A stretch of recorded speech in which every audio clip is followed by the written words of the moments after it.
안녕하십니까. 예, 오늘은 제 이야기를 그냥 저의 감정 컨트롤을 어떻게 하는지에 관해서 좀 이야기를 해볼 건데요. 사실은 제가 갑자기 숙제가 생기는 바람에 그거 하느라고 어떤 내용의 이야기를 할까 전혀 준비를 못했어가지고는 그냥 급하게 오늘 출근하면서 일단 생각난 거를 그냥 편하게 말씀을 드릴 거예요. 제 어린 시절이 조금 나올 건데 좀 우울해질지도 몰라요. 감안하고 들으시고 물론 마무리는 안 우울하지 않겠지만 네. 제가 오늘 출근하면서 불현듯 이런 생각이 드는 거예요. 제가 사실 위로라는 단어에 대해서 되게 시니컬해요. 그러니까는 제가 생각해보면 많은 사람들이 힘들고 지치고 그러면 막 위로받고 싶다. 격려라는 표현은 저는 격려라는 표현은 되게 좋아하는데, 근데 위로받고 싶다라는 표현에 대해서 제 그냥 개인적인, 지극히 개인적인 제 관점에서는 위로가 왜 필요하나, 위로받아서 뭐하나, 이런 생각을 하는 거예요. 이게 왜 그러냐면 이게 이유가 있어요. 제가 그거를 일부러 처음부터 싫어하려고 그러는 게 아니고, 위로라는 단어를 싫어하려고 그러는 게 아니라 나중에 알았어요. 나중에 이제 20대 중반 넘어서야 깨달은 거예요. 제가 왜 그거에 대해서 그렇게 반감을 가지는지에 대해서 딱 알고 봤더니, 어릴 때 저는 어머니한테 어떤 나쁜 상황이 발생했을 때, 제가 실수했을 때, 잘못했을 때, 아니면 제가 무슨 상처를 받았을 때 위로를 받아본 적이 한 번도 없는 거예요. 한 번도. 최소한 제 기억이 남아있는 한은. 예를 들어서 제가 길거리에서 넘어져서 다쳤다. 그럼 야, 이 새끼 왜 똑바로 다녀야지, 너무 정신 빼놓고 다녀가지고 넘어지고 그러냐, 똑바로 안 걷냐, 이런 식이었고, 그리고 제가 갑자기 어디가 아프다, 배가 아프다, 뭐가 아프다, 그러면 어머니는 항상 너가 왜 아파야 되니? 귀찮으신 거야. 나에 대해서 이렇게 신경 쓰는 자체가. 내가 왜, 너 때문에 괴로워야 하니? 물론 제가 아프면 어머니가 안 아프시겠어요? 속마음은 어머니도 아프셨겠죠. 근데 표현이 그러신 거야, 어머니는. 자기도 짜증나고 답답하니까. 저는 그래서 위로를 받아보고, 하다못해 내가 나가서 밖에서 친구한테 얻어먹고 들어왔다. 얻어맞고 들어오면 너가 왜 걔한테 얻어먹고 와야 돼? 이런 식인 거예요. 그 속 이유는 하나도 모르면서. 그러니까는 저는 그게 더 괴로운 거예요. 예를 들어 그렇게 만약에 친구한테 맞고 들어왔다 그러면 오히려 저는 친구한테 맞은 것보다 엄마한테 더 많이 맞았어요. 너가 왜 맞아야 되냐? 그러면서 내가 널 그렇게 키웠냐? 어머니한테 아픈 걸 얘기를 하면 더 큰 아픔이 나한테 와야 해.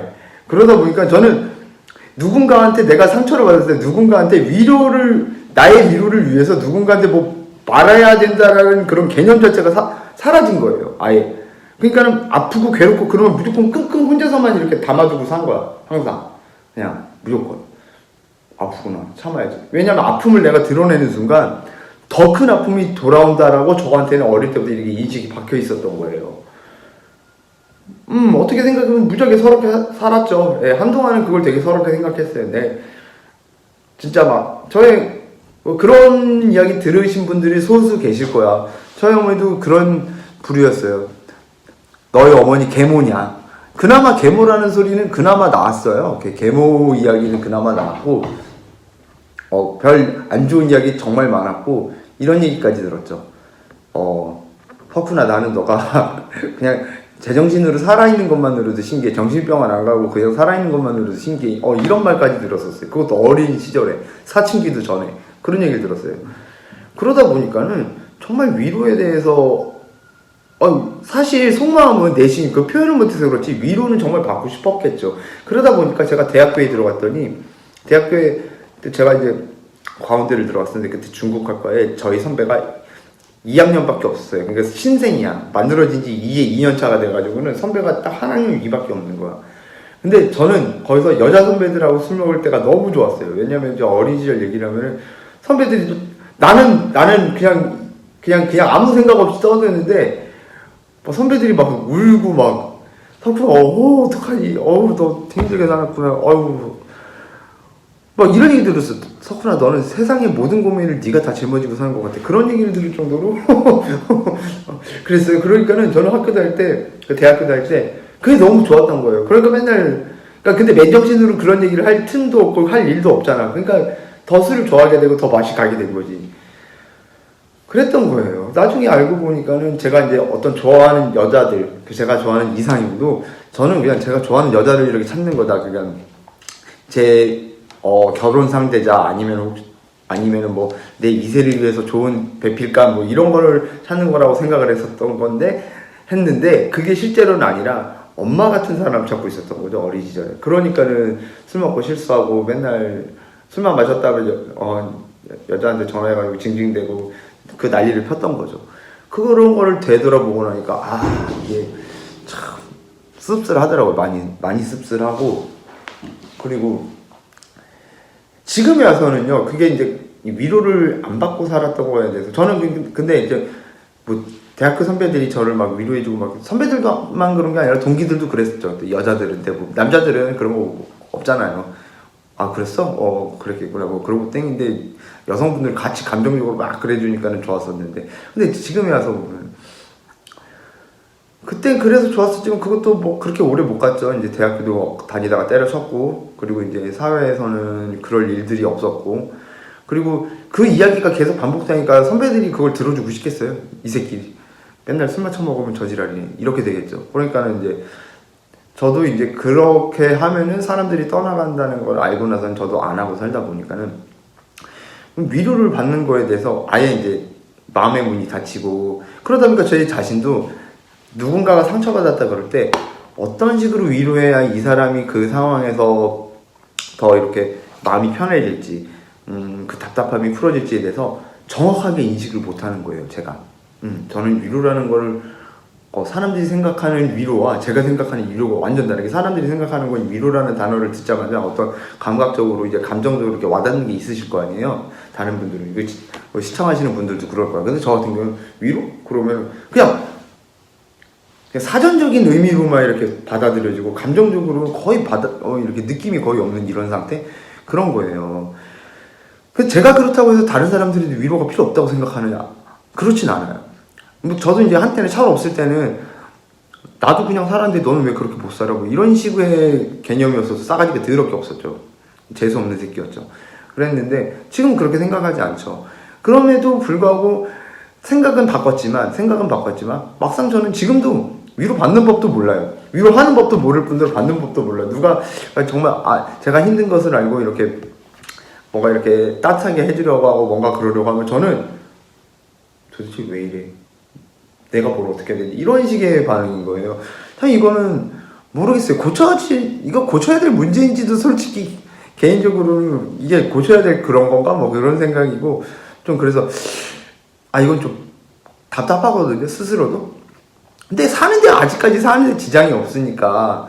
근데 그건 모르겠는데, 근데 제가 이제, 어느 때 답답하냐면은, 그러니까 저 하나만 가지면 그렇게 답답한 일이 없는데, 어떤 사람들이 상처받고 힘들어 할 때, 정확하게 이 사람한테 감정을 이렇게 다독여주는 그런 역할을 제가 사실상 아직까지도 사전적으로만 아니까 잘 못하는 거예요. 좀 그런 부분은 좀 아쉬운 부분이더라고요. 그래서 이걸 내가 어떻게 해야 되나 그런 생각이 들더라고요. 그래서 오늘은 그냥 그런데 그 위로에 관한 문제에 대해서 생각을 해봤는데 근데 그런 것 같아요. 그러니까 인간 세상은 혼자 살 수 없잖아요. 그럼 나의 감정을 이렇게 숨기고 살면은 뭐 그런 게 폭발해서 우울증이 생기고 공황장애가 생기고 알코올 중독에 걸리고 이런 것처럼 무조건 마음의 병도 병이라서 이렇게 언젠간 터진단 말이에요. 저 같은 경우에는 근데 지금에서는 스스로 다른 사람의 위로가 없이 스스로 이렇게 정화를 한다고 저 스스로 생각하지만 또 저도 모르는 사이에 어딘가에서는 스트레스를 엄청 받고 있을 수 있어요. 그래서 뭐 어딘가 갑자기 뇌출혈이 나서 펑 터져서 간다거나 그럴지도 몰라. 저 자신도 알지만 근데 이렇게 살아온 걸 제가 뭐 이렇게 제가 마음 심적으로 나약해지는 부분을 제가 누군가한테 이렇게 드러내며 그렇게 살려고 노력할 필요성도 못 느끼는데 그렇게 될 수 있을까는 저도 고민인데, 분명히 근데 나중에 문제가 되긴 할 것 같아요. 저도 모르는 사이에. 하지만 다른 분들은 저처럼 그렇게 되진 않았으면 하는 거죠. 아까 전에 그 말하다가 중간에 끊긴 것처럼, 사람이 사는 세상은 나 혼자서 살 수가 없는데, 다른 사람들의 마음, 내가 나의 이야기를 공감받고 싶으면 타인의 이야기도 제가 공감을 해야 되잖아요. 그럼 누군가가 힘들다 이렇게 그랬을 때 저도 그런 거에 대해서 위로를 할 수 있어야 되고, 그거에 대해서 이렇게 같이 나눌 수 있어야만이 저도 역시 이제 그런 거를 받으려고 그러는 건 아니지만 그런 걸 돌봐줄 수 있고. 이 생각이 진짜 커졌던 거 뭐였어요? 저희 어머니 쓰러지시고 나서 최후 장면이 되셨을 때 저희 어머니가 위로라는 걸 모르고 사셨던 분이에요. 본인도 똑같으셨어. 본인도 외할머니한테 위로라는 걸 못 받고 살았어. 그러니까 본인이 그렇게 크셨으니까 본인도 저한테 당신께서는 저한테 그렇게 하신 거야.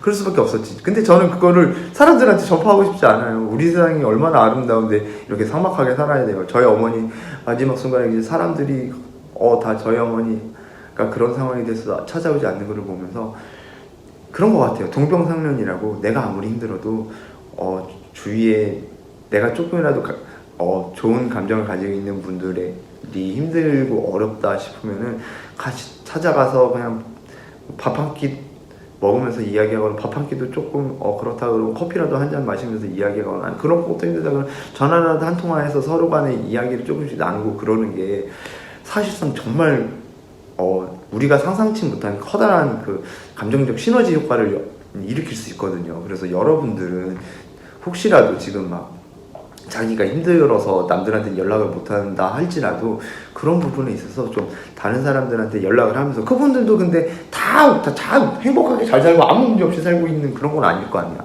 무언가 문제는 하나씩 있을 거 아니에요. 그런 문제들에 서로 이야기를 나누면서 서로가 가지고 있는 그 문제점을 해결할 수 있는 노하우도 이렇게 서로 공유하고 그러면서 지내면 정말 좋지 않을까, 그런 생각을 오늘은 좀 해봤습니다. 그래서 오늘 이야기는 좀 어떻게 들으셨을지 모르겠는데 이걸 들으셨으면 지금 당장이라도 생각나는 분에게 톡이라도 한번 이렇게 날리는 그런 시간을 가져보셨으면 좋겠습니다.